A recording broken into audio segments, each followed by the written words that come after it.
imagine basically being jerked out of sleep. That's what happened to me. The firefighters were playing with my life. The gas line were playing with my life, okay? Because I haven't slept in days. And I really truly mean, like, I had not slept in days. I finally got sleep. I finally was able to fall asleep at 3 something a.m. according to my tracker. Only for them bitches to wake me up. Literally not even 4 hours after I fell asleep. It's so unfair. Life is unfair. And that leads me to today's episode. And so if you're new here, welcome to the K-drama after party where I talk and give my opinions and thoughts about the K-dramas I'm currently watching. So again, reminder, this is an after party, so if you've not been to the main party, meaning if you've not watched the show, you're getting spoilers here. So if you've watched it, then it's not a spoiler because you know what happened. And if you don't care to ever go back and watch the show, then yeah, let's get into it together. I am excited for today's episodes. I'm excited primarily because I'm just happy that I'm doing this, because I could be making an excuse to myself that I'm tired, that I'm exhausted, but I enjoy talking about K-dramas. And even if it means I'm talking to the camera, through the camera to you guys, that still fulfills me in a sense. So that's why I'm excited, because I'm here, and I'm so excited for the editing process because I'm getting back into editing, and doing editing. Episode 1 was so frustrating but also fun that I was actually really proud of my output, which is unlike me because I like to find flaws in everything I do, and then it leads me not doing anything because if it doesn't come out perfect, I don't want to do it. Example A, I changed this setup. I moved it around. I had all the time in the world and I changed the setup 3 times. And I can already tell you, by the time you watch the next episode, this is probably going to look different. And so I'm trying to work on that aspect of myself. So baby steps. But the biggest step is that I'm here. I didn't find a fault in what I did in the last episode. I can always grow. I can always do better. But usually I allow my need for perfection in the things I output to get in the way of me actually didn't outputting anything. So I am proud of myself. Shout out to my therapist. Them coins you're getting from me are all worth it. The coins I'm spending are all worth it. So before we get right into today's episode, grab yourself a drink of choice. That could be water, tea, juice, some alcoholic beverage. My drink of choice for today's episode is grapefruit juice with a hint of grapefruit soju. And when I say a hint, I really do mean 2 shots, but it's flavored soju. I'm okay. So let's get right into today's episode now that we're all settled.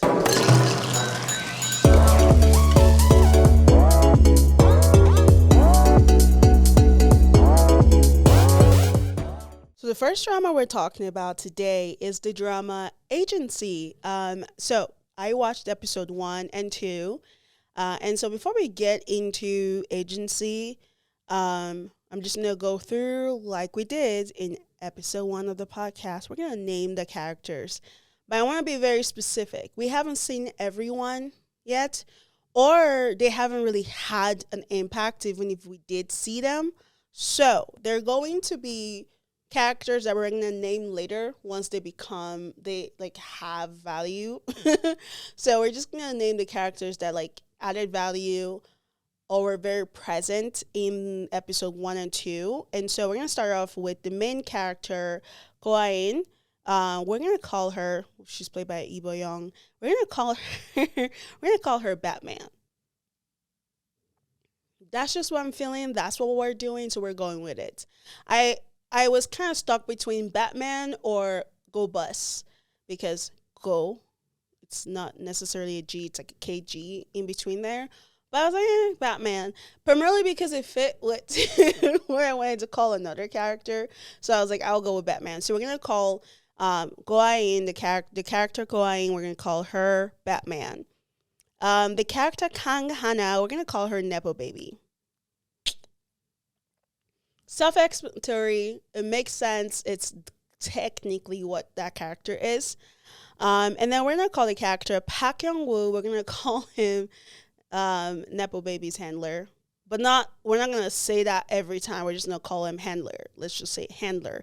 But when I say that, just know I'm referring to Own Boy, who is Kang Hana's handler. And then we have the character Choi Tang-soo, who is the director of the planning division. We're gonna call him Scarecrow. And then the character Han Byung-soo, we're gonna call him Robin. So he's on the same team as the character Batman, and he seems to sort of be her like second in command, literally within title, on their team, and also seems to be kind of like has her back. So we're calling him Robin. And then we have the we have the character Jo Jong. Girl, did I ever memorize what her name sounded like? I don't know. We're gonna call her Joe Ryder. I know it's not very creative, but again, I've only watched 2 episodes, so there's only so much about the characters that I can know to then be able to sort of come up with a much better name. So Joe Ryder's name could potentially change later on in the season that we're in. And then we have the character Jung Jae-un, the CEO of a game company that our character Batman worked with, and we're gonna call him Catwoman. What's that? What's that? What's that actress name from Disney Channel? That's what I want to do. My headset is like blocking my face, but we're gonna call him Catwoman because Catwoman was Batman's like one of his love interests, even though they had beef. And then the last person we're gonna name is the character Kang Yong Ho, who is the chairman of VC Group, Kang Hana's dad. We're gonna call him the Joker. Ultimately, he's the person that I got beef with. So we're gonna call him the Joker. And now that we've named everyone, we're gonna get right into my thoughts about the agency 1 and 2. Agency is a JTBC drama. I believe I mentioned that in last week's pod episode. It's already completed. I'm just getting around to watching it. So it aired on JTBC, and you can watch it wherever you get your Korean dramas. Frankly, I'm watching it on High TV, using High TV. The subs are not perfect, but they're better than having nothing. So, yeah, don't expect perfect subs. And you're going to know what I mean. If you ever watch this show via High TV, you're going to know what I mean by the subs are not perfect. But basically, this is a workplace drama with a hint of, like, featuring misogynistic and chauvinistic pigs. And that's really what it is. It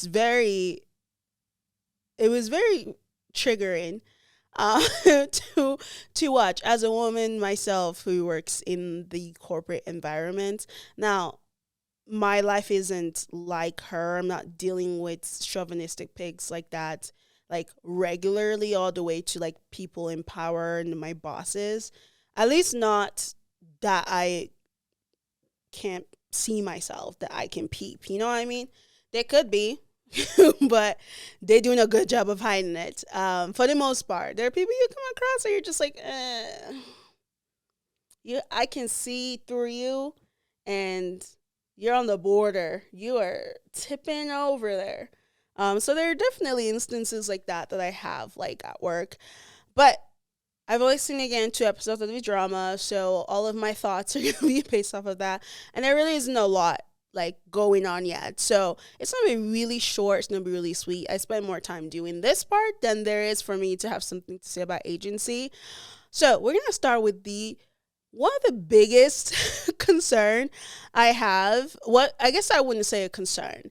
I work in a corporate environment, in a corporate world of sorts. Well, not of sorts. It's a corporate environment, and when you are going to be promoted, I've been through that a few times. You get an offer. This is what they want to promote you, and this is what that promotion, this is the amount that promotion comes with, and this is blah blah blah blah. And you accept the offer, and by doing so, you also sign accepting the offer that was presented to you. You don't just they just don't promote you without your knowledge and without discussing it with you, without giving you an offer that you didn't accept. How could I have given her promotion and homegirl had to find out from other people? How? Like she was promoted and she finds out on the internet. And she didn't even see the posts. Everyone else saw it before her. So I guess she didn't have no choice but to take the position. She had, I mean, granted, I'm sure she would have taken the offer, but I feel like that might have given them, maybe she would be able to peep weirdness and awkwardness if they had actually talked to her about it versus just like saying, this is it, she's that role now, and goodbye, everyone. So that was weird to me, but maybe VC planning, VC group does their own thing different. You just like, it's either you accept or you leave the company. And so maybe that's the vibes over there. But she's worked there for a super long time. But I should keep my comments to myself because I worked at my current company a long time. So I should just stay away from that subject. And I think that like I'm very interested in learning more about this character and seeing her backstory to what has led her to where she is right now. But I just want to say, girl, Miss Batman, she's going through a lot of pills. Now I'm gonna need you and your friends. You need to pick friends who think about you, because the fact that she's getting pills and the person that's giving her prescribing her these pills is her friend. Like, why are you not saying, hey girl, let's see about getting you some help, because the drugs ain't it. Like, it's not it. It's just band-aiding a problem. So it's like she ingests a lot of pills, and the scene where she finds out that her promotion is basically kind of like a ruse put together by the Joker to get Nepo Baby, basically an executive in the company, but didn't want to arouse the media. So they sort of plastered her temporarily, Batman. They made Batman temporarily the head just to kind of have that fanfare. So they get that out of the way and they can slide in Nepo Baby. So I understand that being frustrating, and that ultimately kind of gets her into like an anxiety panic mode, and she needs her pills. Her pills are at home. So distraught, she gets behind the wheel of her car, clearly out of her mind, clearly like not all together, driving like a crazy person. The popo behind her, they're rolling through. You can hear them. She makes it to her house, takes her shoes off, goes to her pills, and she can't find them. And she can't find them. Why? Because when she got the promotion, she was so happy. She's like, I don't got no issues no more. Let me throw away all my pills. So do you know what she does? I mean, you guys watched it. Homegirl went to the trash and was digging through the trash for her pills. The popo followed her home. Not just the popo, but her neighbors were watching her dig through trash for pills. And she sat on the floor to tear open this bag from the trash. Took out the pills, put it in her mouth. The fastest acting, fastest release medicine in the entire world kicks in. And she's talking to herself. And she takes her little thing, gets up, walk away, and the police are like, are you okay, ma'am? I was like, excuse me. Now, we have the context as to why she's tripping out, but y'all don't. This woman got behind the wheel, endangered not only herself, but the people on the road. Got home, you watch her dig through trash, pull out a bunch of bottles of pills, and swallow them. And you guys just let her go? You just let her go? No questions, nothing. We just letting it slide. I'm confused. Then why did y'all even follow her if you're not gonna do anything? Like, what is the point? What is the point of following her if you're not actually going to do anything? Boy, bye. But I think that another thing for me, because I have a lot of biggest thing, is I do have a feeling that somebody was recording. So she was made the face of the company, right? When they announced that she was now a C-suite executive, they put her on magazines, they put her on the news. She did shows, she did articles, interviews, XYZ. Somebody's recording, because I know for sure, no offense, I don't know what this says about me, but if I was there, I would record. Now, I wouldn't give it to someone, nor will I post it or send it or sell it. I will look at it with my friends. I won't send it to my friends, but I will for sure, like, in my presence, they can watch the video. But I for sure would record. And whatever that says about me, I'll unpack it with my therapist in my next session. Yeah, if somebody recorded that, then it's most likely going to come back to be used against her as she's trying to sort of have that big fight with the Joker and the whole, like, toxicity and unfair plan that they have in regards to giving Nepo Baby a job. But it brings me to a question that I thought about as I was watching this drama. So we're born into this world, not by choice. Nobody chooses it, right? Now, I'm not saying if given the option, people wouldn't choose it, but I'm just saying the reality is that two people get together, they harvest, they get pregnant, and then they birth a baby.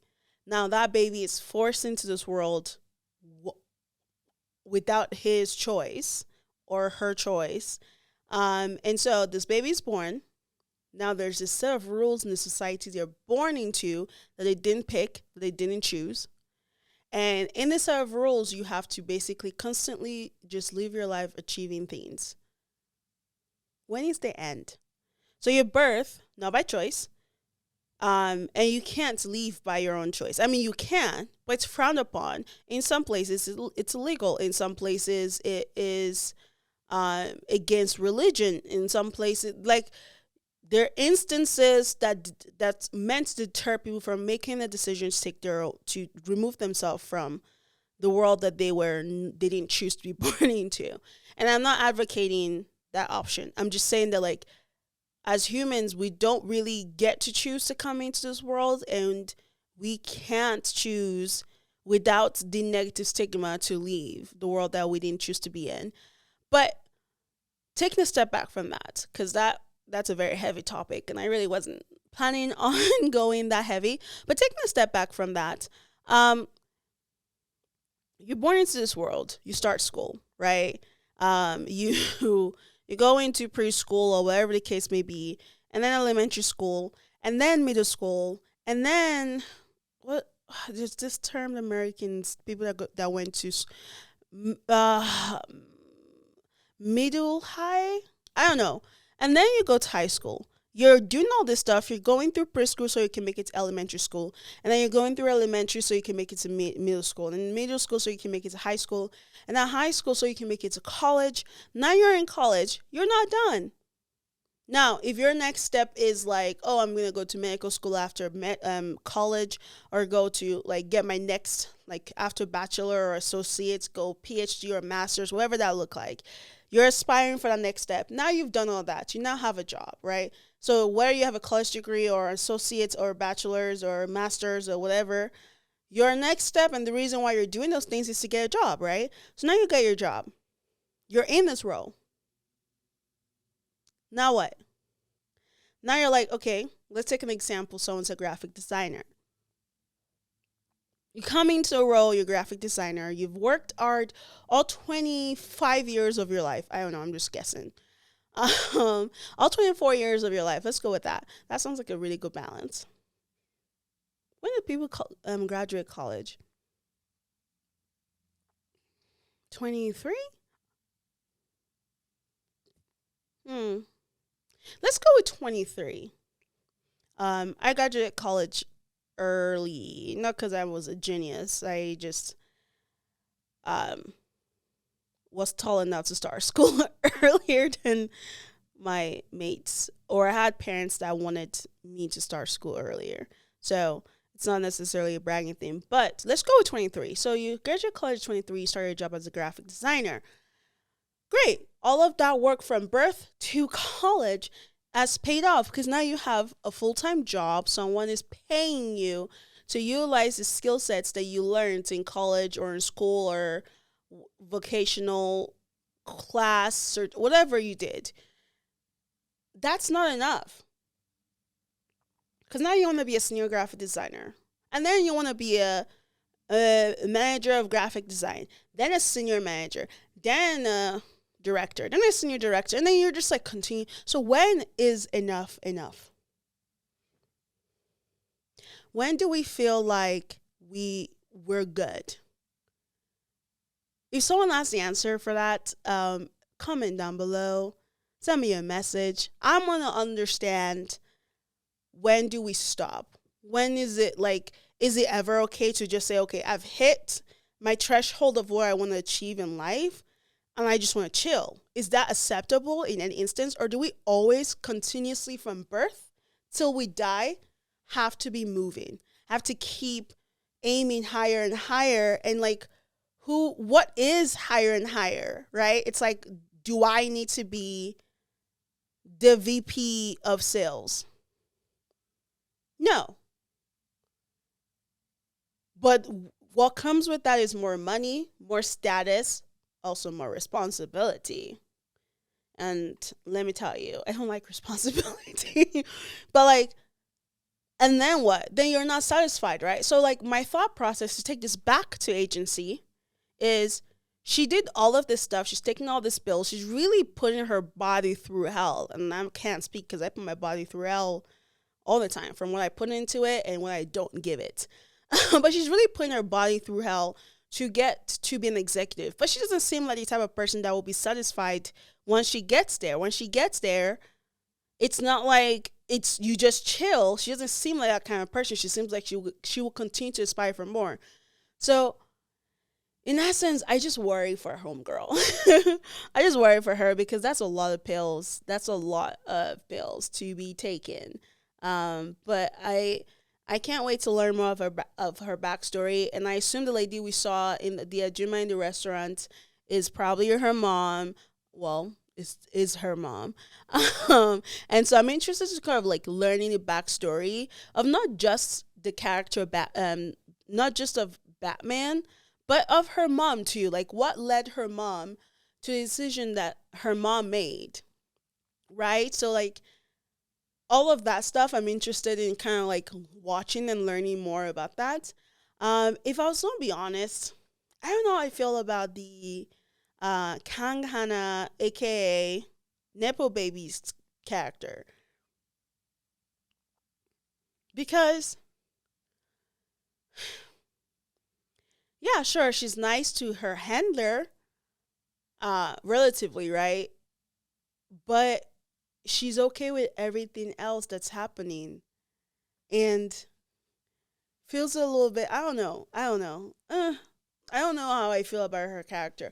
I'm sure they're gonna try and make her give her a redemption or make her kind of come off like likable. So we'll see. But I am on the fence. Well, let me rephrase that. I am on the fence, but like a more percentage of my body is on the other side of like, oh, I don't like this character. She's gonna be a problem. So that's why I mean by I'm on the fence. My foot isn't touching the other side of the ground, but most of my body is already on the other side. It just hasn't touched ground yet until I have more like information or sturdy ladders to then climb down and touch the ground. Um, but yeah, I don't know. The fact that like she's okay with or she appears to be okay with how her dad's moving, the way he's doing things is a bit much. And she seems like a brat and I don't like that. I don't like that at all. And here I have in my note, imagine being a parent that screws someone over to elevate your child. Where are the lines drawn?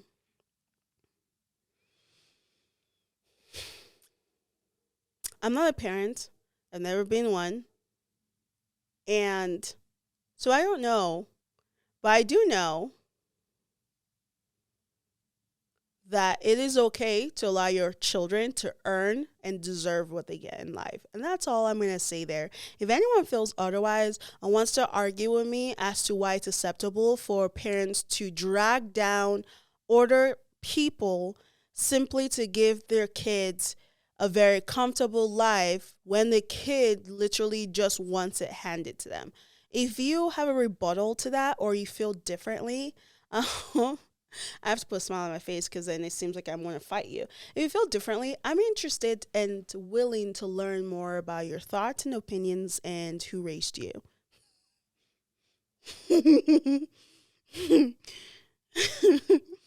I'm just kidding. I would never throw daggers at someone else's parents.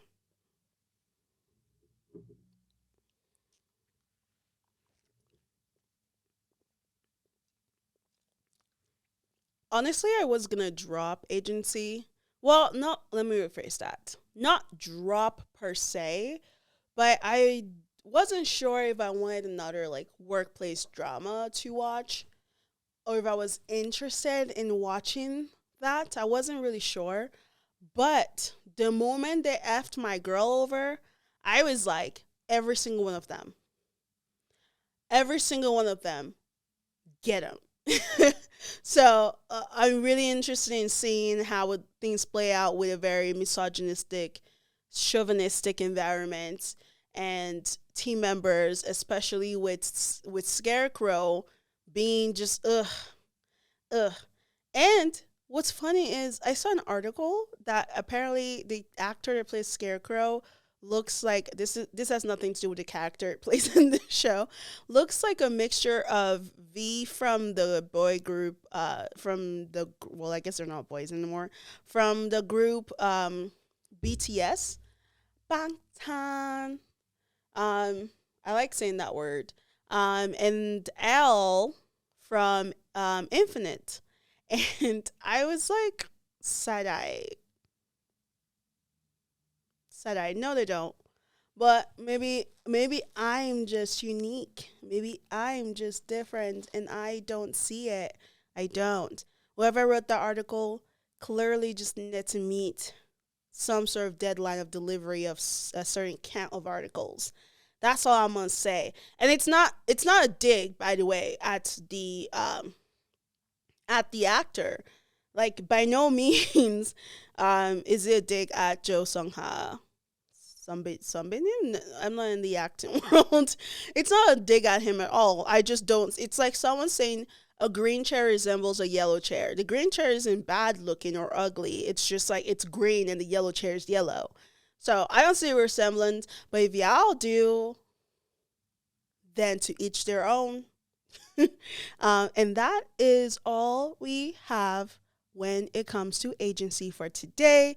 I would love if you're watching this drama, comment down below or comment on my list Instagram post and let me know what your thoughts are. Again, Deurama Unnie, your homegirl, moi, me. I've only seen 2 episodes. So don't get too funny. Don't move too funny. Don't give me no spoilers, okay? Give me your opinion, but be mindful of the spoilers. Thank you. 감사합니다. 셰셰. Oh my gosh. Every time I try to do this, every time I try to do things in multiple languages, I can't make it past 2 or 3. This is bad because I know more than that. I know more, but I get camera shy. I get camera anxious. Camera shy? What is that term? Yeah. And now we're going to talk about Pandora Beneath the Paradise. Before we get into what my thoughts were about the episodes I watched, let's name the character. And a reminder to my baddies out there, I'm just naming the characters that we've been shown and have had a relative impact in the episodes I've watched. As we get along and more characters come to play more, we will name the ones that need to be named. And the ones that don't need to be named, we will name them. We're going to call the character Hong Tae-ra. We're going to call her 50 Cent. Yeah. So genius. We're going to call the character Ko Hae-soo. We're going to call her first daughter. I know. I'm so genius. And we're going to call the character Hong Yura. Hong Yura. We're going to call her side piece. It's self-explanatory. And then we're going to call the character Jang Do-jin. We're going to call him CEO Cheater. We might change that later. Not necessarily the cheater part because he is a cheater. But we might change that name later. But we're going to call him for now CEO Cheater. And then we have the character Kim Son-dok. And we're going to call her Headmistress. Yeah. Oh, nah, yeah. But I have my money. I should release an album. We're going to call the character Ku Sang-tan. We're going to call him Red's Appa. Red is the chimpanzee that was brutally murdered. And no one is going to, well, I guess someone is going to jail for it. And then the character Pyo Jae-hyun, who plays the husband of 50 Cent, we're going to call him Mr. President. And Mr. Press for short. And those are the characters. Now let's get right into Pandora Beneath the Paradise, episode 1 and 2. I watched this drama on Disney Plus using my trusty VPN because they don't offer it on my Disney Plus in the Americas. And girl, people, buddies, friends, this drama was exhausting. And it's only 2 episodes. There's a lot going on, and frankly, I was exhausted by the time I was done with episode 2. Like, my initial first thought was 50 Cent driving. So that scene where she's driving and then she gets panicked by a dog that sort of comes out of nowhere and she almost runs the dog over and she's like freaking out. And then she's having sort of flashback to memories of a dog barking. And I just have to say, for people that know me in real life, you know that I have a fear of dogs. And we don't know where that fear came from. Because I had a dog growing up that I loved. And I remember. But I don't remember the end. And I feel like that part of my unlocked memory might be why I'm afraid of dogs. So I honestly could be in this drama. Maybe, who knows, someone trained me to be an assassin and I took out the president. Anyone that would train me to be an assassin and I turn out like this, failed at life is all I can say. But I think I mean that was like initially where I'm like, oh, okay, so she got some things going on. But what I took from that scene was that for some reason she felt it appropriate to be watching her husband's presentation while she's driving on a road. She felt it appropriate to be distracted by that. The time and date of your husband presentation didn't pop out of nowhere. So you could have planned accordingly. You could have either arrived at wherever you were going earlier so you can be seated to watch it, or you should have stayed in your house, finished watching it, and then get on the road to go do wherever the heck you were trying to do. Nowhere should the answer be, I might just watch this in the car while I'm the one driving the car. Girl, please. I went through steps. I went through steps of like, oh, side piece is her friend. Oh, side piece is her sister. Oh, side piece isn't actually a sister. It's just a random stranger that another random stranger paid to pretend that side piece was related to Batman. But either way, before they sort of announced that side piece wasn't real, I first thought that side piece was Batman's friend. And I was like, what kind of a friend plots murder? I don't care what she says. I don't care if she's like, oh, she's trying to just reawaken memories you forgot. One, we know you're not doing that for her own good. You're doing that for selfish reasons. But most importantly, I could have died. You're not a doctor. You don't know what could have happened. So in an effort to help me regain, or to get me to regain my energy, you trip me. And I don't mean like, oh, I'm just walking and like you legit from a high place try to trip me so I can hit my head, and hopefully that like reawakens my memory, as opposed to just like killing me or making me brain dead. It's just I was like, that's not your friend. That's not your friend. And many of y'all keep friends around you that will for sure and do and are plotting against you. You should get that checked out. I don't know who who check it out for you, but you should have that checked out, because that's not your friend. And then to make it worse, then they're like, oh, Unnie. And I just thought that maybe Yura was just the older. No, that's allegedly her sister, which you find out later that that's not even her real sister, because 50 Cent is not Hong Tera. 50 Cent is 50 Cent. We don't know really 50 Cent's backstory, how she got there, but we know that she can fight.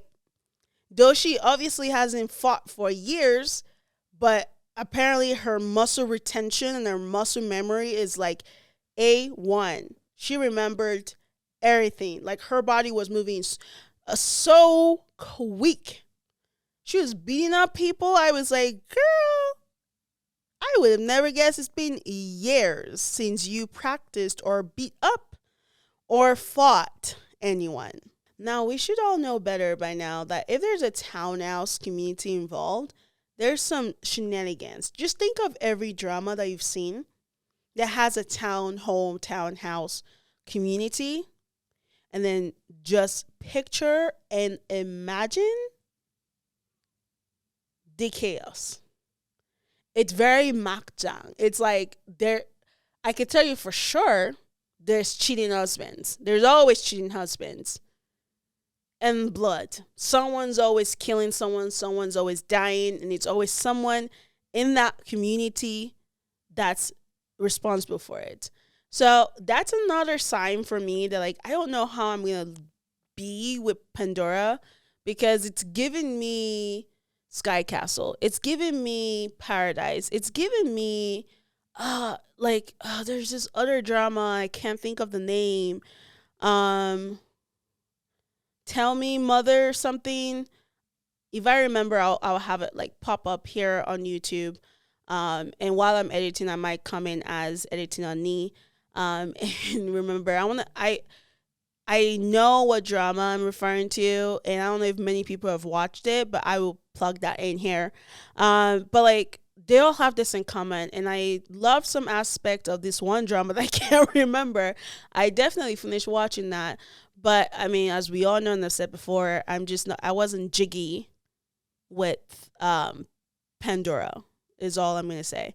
But I will say this: Madam Lim is moonlighting in this drama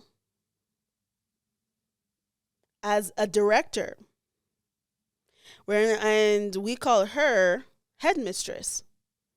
She's moonlighting as a director of a psychiatric hospital, and that's why she's not coming through in Taxi Driver 2, because she's booked and busy, honey. she's booked and busy. But I want to understand what headmistress role is, because what does a director of a freaking psychiatric hospital do with training people to be fighters and killers? Like, what is her influence? Because shouldn't you be helping people get psychiatric help? Why are you running your own mafia? I don't get it. I don't understand. So there's so much going on within this drama. There's the cheating, right? So the Dojin, aka CEO cheater, is cheating on first daughter. And what drives me mad is that, like, he was hosting a dinner party, and he still took the time to sleep with side piece while he was hosting a dinner party. Where do they do that? Where do they do that at? And you know he has an inferiority complex against Mr. President. So that's definitely going to come into play as we watch this drama, or as this drama unfolds. He's going to have like a moment where he starts behaving and moving funny. And not funny, haha. Funny like, I can't wait till someone like gets, like, he's going to be doing the most, because that inferiority complex, I can smell it, I can sense it. And shout out to his parents for continue to remind him that he ain't shit, so that way they can continue to create this environment where he then becomes even more of a toxic person. Shout out to parents who traumatize their own kids. At the end of the day, first daughter needs to divorce CEO cheater. But again, I've never been married, so I don't know what the process is like and how easy or not easy it is. So, but he doesn't deserve her, and she don't need him. She's smart, she's intelligent. She's not getting particular like love from him. So it's like, why is he around then? Why? But I think that I'm the most sad for first daughter, primarily because when she finds out that 50 Cent is the person so far that killed her dad, who was a sitting president, it's gonna break her because of how close and like how close she is with 50 Cent. And so I'm not looking forward to that. But I'm sure they're gonna later on explain away why it appeared that 50 Cent was the one that shot and killed the president. They're probably gonna be like, actually wasn't her, or she was like drugged or something to sort of take away from the fact that like she did in fact get up in there, had a gun and shot them. And so I'm nervous for that like unraveling on the end of first daughter finding out someone she really cares about like killed her father. And Ahang just disappearing. I'm not really sure. I feel like she might be dead somewhere. That's bad. She must have been like murdered somewhere, but it doesn't appear so because the people that she that paid her to falsify 50 Cent's life came looking for her. So clearly they might not know. But with the way there's so many things going on, there might be a 25th enemy who's plotting in the dark. I don't know why and what triggered Mr. President to then decide that he was going to run for presidency. But all I know is that if things unfolded by his wife, that's going to affect him winning this like presidency. Who's training a bunch of young people to be hired fighters, assassins in a psychiatric hospital? Headmistress? Like, what is this for? What is the purpose? Why are we doing this? And how did you get into into this world? And most importantly, where is 50 Cent's brother? Because apparently she has one. And Headmistress knows where that one is. So I'm sure that brother is going to come and kind of show himself to be another character that comes into play sometime in the season. And I don't know, frankly, there's just like a lot going on. There's so many different storylines, so many different plots to follow, and frankly, exhausted. But I'm going to watch the next 2 episodes. I will not be watching more than that at a singular time because it just feels very content heavy, and I can't hang. I would be so hungover. I can't hang at all by any means, but I did overall enjoy it. It just really was. It was exhausting to watch. And I might not finish it. I just want to keep prefacing that, and primarily because it just feels like there's so much going on, and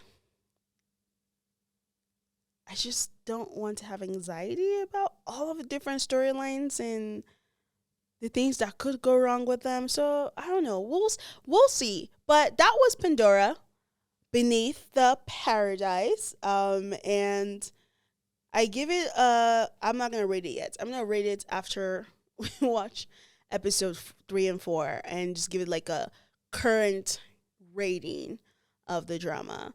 And that's all. Now we're gonna talk Taxi Driver 2. And a really brief reminder as to our characters.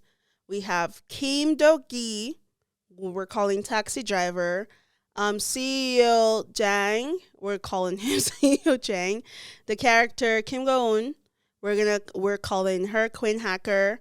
We have the 2 mechanics. The older mechanic, we're calling him Long Hair Goo, but I'm tempted to call him Curly Hair Goo, but we'll discuss this next episode. And then the other mechanic is Assistant Jin. And then we have the new driver on the Rainbow Taxi Company, Honor Jun, who we're calling Newbie. And I think we've got a gist of main core characters. So just a reminder that that's what those names are and that's who those characters are as we get into unfolding episode 5 to 8 of Taxi Driver 2. First things first, in episode 5 and 6, they worked the real estate and child adoption case. And I just want to say, when they almost ran over the girl, they almost hit the girl. The first thing that came to mind was like, oh, I was like, homegirl is styling. Am I the drama? Because why did I not notice that she was disheveled and I just thought that she was like Yeezyfied? I just thought she just came out of a Yeezy photo shoot. But I think that that was an unnecessary comment to make, but I felt like I needed to make that because it was in my head and it has been in my head since I watched it. Um, but I think the most important thing I practiced while I watched episode 5 to 6 was really just like looking away. Cause what's that one TikTok sound? What is it? I can't see, am blind, blind, blind. Honestly, guys, I should release an album. There were definitely a lot of flaws or plot holes in the episode 5 and 6. I think that the most important flaw for me was that I am still very confused as to this scam. Like how the scammer is benefiting from this very like over the top scheme.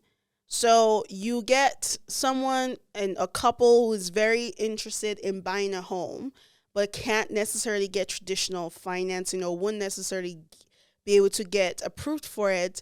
So they partner with the scammer who they truly think isn't a scammer. But I feel not guilty for you because the way that he tells you to go about doing this is by pretending that you have a kid and lying to the government. And you don't ask questions as to where this kid's come from. I don't feel sorry for you that you got scammed because it was right in your face. It's like it wasn't doing anything legally, and you don't think you're getting scammed. You don't think there's a chance that you might be getting scammed. So he gets kids from unmarried women because there's still very much so a stigma around being pregnant and not having a husband and being unmarried. Okay, not even just being straight up unmarried and having a baby. It's just not like frowned upon. And so they take the babies from them and then use them as a prop to create fake families with these people who are trying to buy a home. And then everything gets signed off with the bank and blah, blah, blah. And the home is now under the scammer, and the parent / people who are trying to buy a home are now paying for a home I don't know. It's so confusing. And maybe this is a layer of like I don't live in Korea and I haven't tried to buy, I don't know how things go in that way and in that process. So maybe that's why I didn't get it. But when they explained, I was like, oh, that makes sense. But at the back of my mind, it didn't make sense. And I didn't know why I was lying to myself because I was the only one present when I was watching it. So there was no need for me to lie to myself. It didn't make sense. I didn't like the fact that there were instances where she was going about by herself with no supervision. Or even if she had supervision, it was like they didn't hide her. And there are people looking for her. I don't know. It just was like, yeah, someone's looking for someone. There's a big scammer who's scamming people and using kids and getting them locked up. And you allow her work to roam freely. I'm not saying to keep her in a cage, but until the case is solved, she should not be going anywhere by herself. Is all I have to say. The biggest issue I had with episode 5 and 6 is that when the scammer dude set the shelter where he kept the kids, where he usually has the kids, when he set it on fire with taxi driver in it, I almost said Tweedledee, Tweedledum. Queen Hacker, Long Hair Goo, and Assistant Jin arrive at the location. They see the place on fire, and they see also the scammer and his bodyguard appearing to be loading up kids to the car. So clearly they have to protect the kids, they have to follow the kids. And I get that. Like, totally. I love kids. Kids are the best. And I realized that that probably sounds like a hint of sarcasm, but there isn't. However, they were debating between saving the kid or saving taxi driver. And all I could think about is there's three of you mother effers. One of y'all could have left the car and go help taxi driver. Because at the end of the day, like, all three of them going and chasing after the car with the kids did not make the process faster, because they didn't find the kids until taxi driver got there. So all three of them being there did not make anything happen differently. So one person could have gone out of the car and helped taxi driver out. And they chose to just all leave him. And I don't know if it's because of this plot, like, because taxi driver is a one-man army. That's why we don't feel like he needs to be helped. That's why we don't feel like if he's in a burning building, someone should stop and help him. So that one was, it was hard for me to overlook that one. And so if anyone has any context and rebuttal, I love a good rebuttal, as to why it didn't make sense, that what I'm saying, it doesn't make sense, that they all should have left, it wouldn't have made sense for someone to stay. I would love to see how your brain is processing that thought. There's a hint of judgment in that statement and how I said it, but maybe there is something that I'm not thinking about or I'm missing. And so I would love to know. So comment down below and let me know if I'm missing something and there's a reason why one of them couldn't just stay, get out of the car and stay and help taxi driver versus all of them just leaving him. So if someone has any thoughts about that, let me know. And also,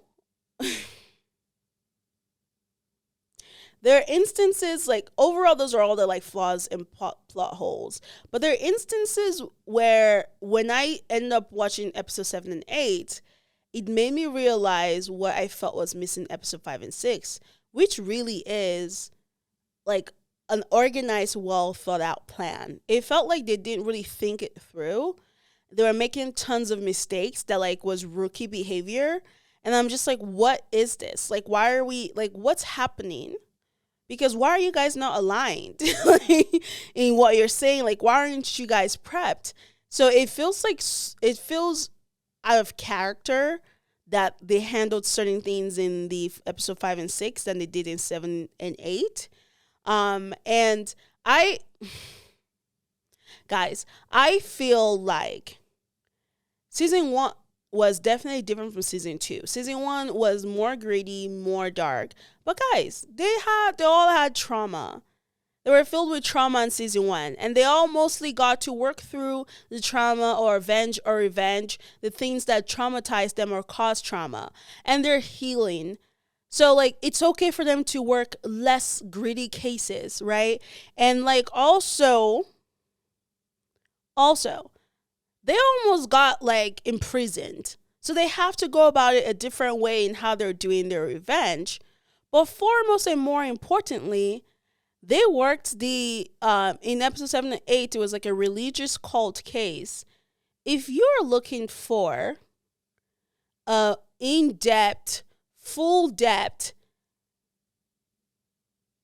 story and breakdown into the potential terrible, gross, grotesque instances and situations and things that happen in a very dangerous cult, go on Netflix, go on Hulu, go on whatever, go catch a documentary. On this drama, we're going to let them be happy. We're going to let them have fun because they had so much going on in season 1. And I say all this to say, episode 7 and 8, I laughed so much. I enjoyed it so much. The tone is different. There was a little bit of exaggeration in some of their plans, but, like, it fit the whole theme of the episode, where it's just, like, over the top, almost a bit far-fetched, but it fit. It made sense.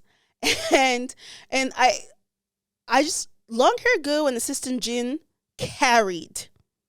They carried on that episode where Long Hair Goo, who was playing the like assistant to Priest, which is a character taxi driver, kind of dawns on to work that case. And when he was throwing salt at the cult leader, I could not stop laughing. Like, it was so funny, and I don't know why. It's not like the funniest thing I've seen in the entire world, but it was funny. Nothing beats this comment on Viki where someone was like, someone said, the cult leader's head was shaped like a slice of bread. And I don't know why. That stuck to me and I giggled so loud because when imagine getting like a loaf of bread, for any Ninja babes that are out there, when you get like that agege bread and it's like squished and then you like slice it down. Like that slice that has like the squished corners. That's what I pictured, and for some reason it aligned. It like I could see it. And I had to pause and have a laugh fit. And it's easy to make me laugh. I'm easily amused at things. And so that LOL. L-O mother F and L. But I think that like I truly, well, no, I know. I truly enjoyed episode 7 and 8. The case itself isn't anything new. Like that I haven't kind of seen in the K-drama world, but really in the world in general. So, and there's a Netflix documentary on a cult or religious cult in Korea. I haven't seen it because anyone that knows me knows I don't watch documentaries. I don't want to be made aware of the realities of life. I like to live in the fake realities, and that's where I like to reside. That's my zip code. I was going to say ZIP code. Let's go with that. That's my ZIP code, guys. Pretend nothing is happening and just live in a made-up world. That's why I'm seeing someone and getting therapy. Overall, enjoyed. Now, guys. Let's talk about the elephant in the room. And that is new mother effing B.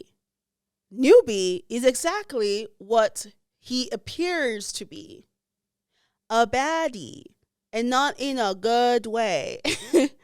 He is shady, questionable, and I still say my entire reach from episode 1 of the pod, where last week's episode, where I say that like maybe Newbie is the son of the CEO of Udada. I'm sticking with that until someone makes it very clear that I need to like redirect my path. So that's still possible. But I was right. Now, what was I right about, guys? In last week's episode, I said this potentially could be when they killed the Popo guy from the Vietnam kidnap case. I said this potentially could be one of many legal businesses that are operating to help fund and roll up to one corp, one org, one conglomerate, most likely something to do with a politician, and they are funding his whatever. And there's no way Popo was the only person that was his operations, because kind of similar to corporate world, he probably had someone he reported to who reported someone. There's someone main boss on the top. And I was right. And the reason why I am right is because Newbie alluded to the Vietnam case being disrupted, the Vietnam business being disrupted by the Rainbow Taxi team, impacted their business. The skimming thing impacted their business. And on top of that, the Young Story Village case, where the scammer guy was like going around being a trot singer and scamming elderly people, he had the song that he was singing, and Newbie was singing that song when he was in the taxi. he is involved and connected to all these things. And we saw him murder and poison someone. just wanna throw that in there. We saw him murder and poison someone. I say all this to say newbie is not the main boss. Because don't nobody talk to the main boss the way that dude was talking to him, talking about you're sort of like you're messing up or whatever the case may be. When it appeared that they were recording their meeting or their discussion, they looked like peers. So somebody is the main boss. And it will be so fulfilling if that somebody is Madam Lim Bokja. If it's you, say hi, Captain. Again, she's a bad guy. But I would love for her to come out to be like the bad guy. Like I want her to have increased and improved and gotten better since 2 episodes ago when Taxi Driver was able to use her to get what he needed. Unless she was playing a role, we will never know. But if newbie is going to be the main boss, it doesn't fit for me, and it will be another big mouth scenario. So there has to be somebody else. But all in all, I'm glad that Taxi Driver knows that newbie's up's no good. But he kind of, the questions he was asking and the way he was saying it, I'm like, I didn't even have to be Taxi Driver and be able to like pick up on things to be like, yeah, man, dude's moving weird. Dude's moving weird. But I peeped Taxi Driver always kind of like looking at him. But like though his expression didn't show that he was like onto something, his expression kind of showed a bit of interest that was like intriguing. So I felt in my soul, or more so was hoping that somebody knew, because I didn't want them to be taken by surprise by newbie. But I also know that means that like it's episode 8, right? So we're halfway through if it's a 16-episode drama, which I do not know. But if it's a 16-episode drama, we're halfway through. So things are going to start getting like interesting, because they're going to keep working more cases, and those cases might continue to impact this org. And it is an organization or mafia because they have similar gaudy looking ass rings, and we've seen them on at least 3 people. So there is an organization, and they signify themselves by that ring, and I freaking hate that ring. It gives me nightmare. I'm just kidding. I'm dramatic. I don't think I've actually thought about it since I watched it until now. But I'm excited to see, but I also know that there's going to be like a lot of like difficult times where I have to potentially watch the members of the team potentially be at risk, and not because they're working at kids, but because they're working at kids while also fighting off people, organization that's working against them. And I saw the preview for episode 9. I didn't see it fully. I saw some of it. Guys.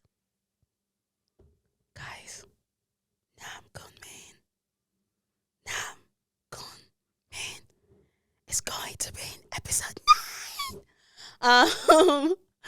I'm sorry if that sounded awful. I'm excited. I love me Namgoon. Like I love him. And it brought me so much joy to see him. So I didn't finish the entire trailer because I just was like, I'm just gonna watch. I'm just gonna wait to watch the episode. And so I'm excited to see him. I don't know in what capacity he's going to be playing, but I think I know what character he's going to come in as. I think I have a guess, but I'm going to keep this one to myself because I haven't finished the drama yet. I have like 3 more episodes. I haven't finished it. And I think it's because I also don't want it to end. So, but I think I know what character is coming. Will be cameoing in episode 9 of Taxi Driver. But yeah, I'm excited. I'm loving this drama. It's not like season 1, but I'm enjoying it none the less. And that's all the dramas I watched this week. But let's go ahead and rank them in current ranking in how I'm enjoying this drama. The dramas I'm watching. Taxi Driver is number one of on my list of like top enjoy. And if I wasn't keeping consistent with filming this podcast, I would definitely be watching Taxi Driver regardless. Agency is number two, and then Pandora Beneath the Paradise is number three. And honestly, it's mostly because it's just so much that like I could see myself watching more episodes of Agency in one sitting than I could see myself watching more episodes of Pandora in one sitting, because it's giving exhausting, and I just can't. I cannot. Thank you so much for listening. And now let's talk about the Korean music of the week. This is a song that I've been listening to a lot. And I don't know if I can have this play us out the rest of the episode, but we gonna find out. It is Rova. Mr. Rover, I'm coming over. Rova by Kai of EXO. Eh. I cannot freaking stop listening to that song. It's so catchy. Like, if you're just looking to just vibe out, listen to something catchy and fun, that's what you should listen to. And watch the like dance challenge. I can't do it. I tried. It's not for me. But I love a human that can dance. Automatically makes them more attractive to me. But also, side note, I love a human that has a voice. For some reason, I have a thing for like a really deep bass voice. And one of these episodes we're gonna go through K-drama actors that are my type. I am laughing because I'm flashing back to a conversation I had with two of my friends, like I think maybe 2 weekends ago. Like a random call, and we were doing like XYZ versus XYZ, and I was being bullied because of this one actor that I was like, it's that I have a thing for that actor, and they were just bullying me. And so I just chuckle when I think about that. I'm going to expose myself on this podcast about that one particular actor. I'm not ashamed. High key, just low key. I'm not actually ashamed. It's just what I don't know. But yeah, anyways, Rova Kai, love it. You should check it out if you haven't heard it. But like honestly, you've probably heard it. If you watch K-dramas and listen to K-pop in any essence, you have heard it, unless you were living under a rock the last week and a half.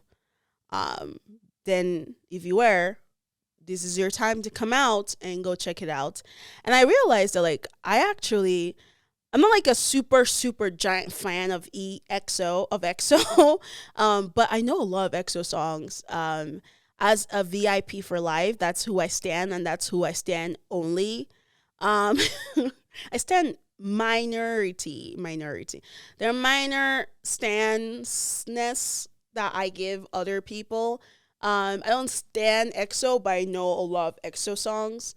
But more importantly, I was surprised how many Kai songs I know. I guess I like his music. Unlike what GOT7. Hey Agashis. I like GOT7. I loved watching them, like watching the variety stuff. I thought Jackson was funny. I thought Jax was funny in Roommate. And I like their like older stuff and even their newer stuff. Before their disbandment. I can't remember the name of the song they did post disbandment. But I liked GOT7 stuff, but I can't check out Jackson stuff. Like, it's, I don't connect to it. So, but he's an artist in his own right, and he's doing really dope and cool stuff. It's just not for me. And maybe if I give it the time of day, it would. But like, I need you to come to me. I can't come to you. I'm barely sleeping. I need you to like pull me, get my attention. And so that's why it's interesting that I've really enjoyed a lot of Kai's solo stuff. And yeah, that's the Korean music of the week. I did the replay button on that song for me broke. Next week, we're going to be talking about Taxi Driver 9 to 12. I'm probably the most excited about this because I get to see Nam Gun-min, and we're getting closer to the end. So there's going to be more anxiety-inducing scenarios, and though I should avoid those, it makes me intrigued. And then we're going to watch episode 3 to 4 of Agency, and depending on my time and availability week, I could end up watching more. And then for Pandora Beneath the Paradise, I'm only going to be watching episode 3 and 4. Even if I have time, I will not endure more. No hate, no beef, that's just tea. And then there are going to be some announcements that I will be making on next week's podcast of new things that are coming. And until then, people, follow me on Instagram. Follow me on TikTok. Follow me on Twitter. But like, I'm not really posting anything on Twitter because I'm still learning how to do the Twitter. But follow me really honestly on Instagram and TikTok, and then we'll talk more about Twitter as time goes by and I learn how to do it and I figure out my password to the account I created. Well, guys, it's been fun. Thank you for coming to today's after party. Hopefully it was a fun party for you, and if it was, hit that subscribe button, hit that like button, comment, give us a star rating wherever you're listening to the podcast. Do something, okay? Now, with that being said, I'm gonna go watch Love is Blind season 4, and that's how I'm gonna like close out the rest of my evening. And I will see you guys at the next after party next week. Don't be late. Be here on time. Next week Tuesday, an episode will be live by 5 a.m. Mountain Standard Time. When you wake up, as far as you don't wake up earlier than 5 to 7 a.m., it will be on your podcast channel, well, my podcast channel, on the YouTube and where you get your podcast. And I will be seeing you guys later. What is that? I don't know. Bye.